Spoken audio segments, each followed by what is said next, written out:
des Yézidis de France.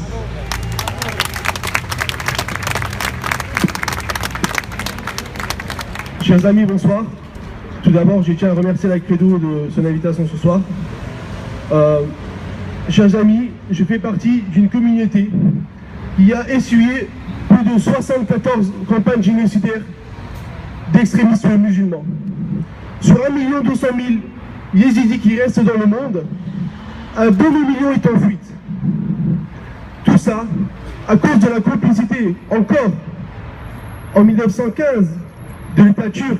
Je le rappelle, il y a eu bien sûr 1,5 million d'Arméniens massacrés, 750 000 Assyro-Chaldéens, 900 000 Grecs pontiques, mais aussi, ne l'oubliez pas, plus de 350 000 Yézidis massacrés en 1915.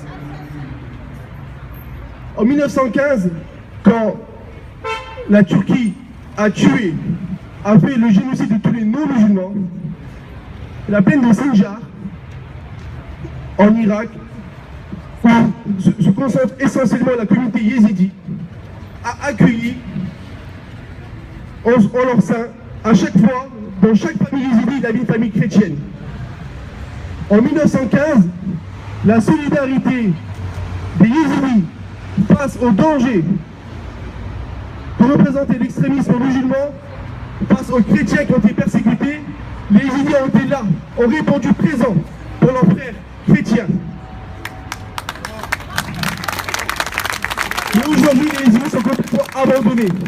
Aujourd'hui, les yézidis se sont fuis sur 3 pays. En Irak, en Turquie et en Syrie. Les yézidis sont complètement abandonnés. Malheureusement, nous n'avons pas le lobby pour d'autres communautés. Les ONG en Irak se trouvent tous à Erbil.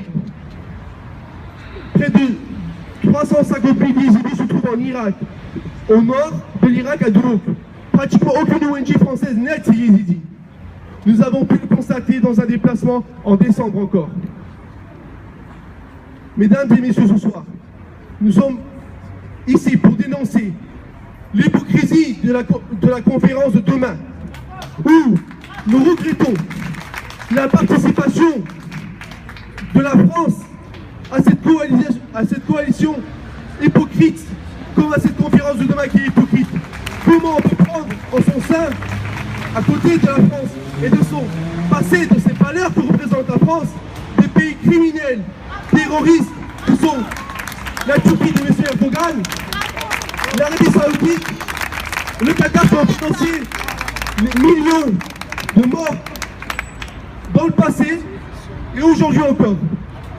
Si le Liban fait face aujourd'hui à un afflux énorme d'immigrés, si la Jordanie fait face à un afflux énorme d'immigrés, c'est encore à cause de la complicité de la Turquie.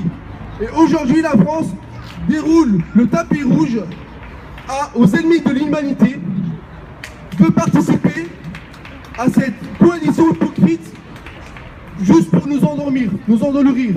Chers amis, ne restez pas silencieux, car ce silence dont a fait preuve la France depuis 2011, depuis 2012, avec aujourd'hui l'Europe, la France est face à un problème au bord de ses frontières.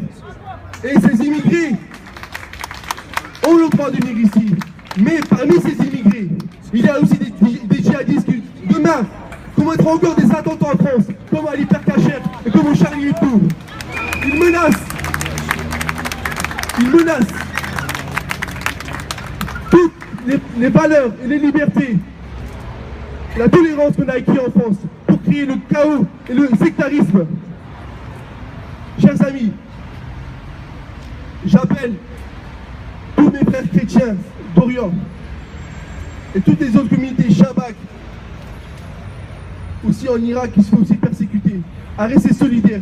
Ce n'est que unis que nous arriverons à faire face à l'extrémisme musulman, à ces pays du Golfe Persique qui financent aujourd'hui même les mosquées en France et l'extrémisme radical.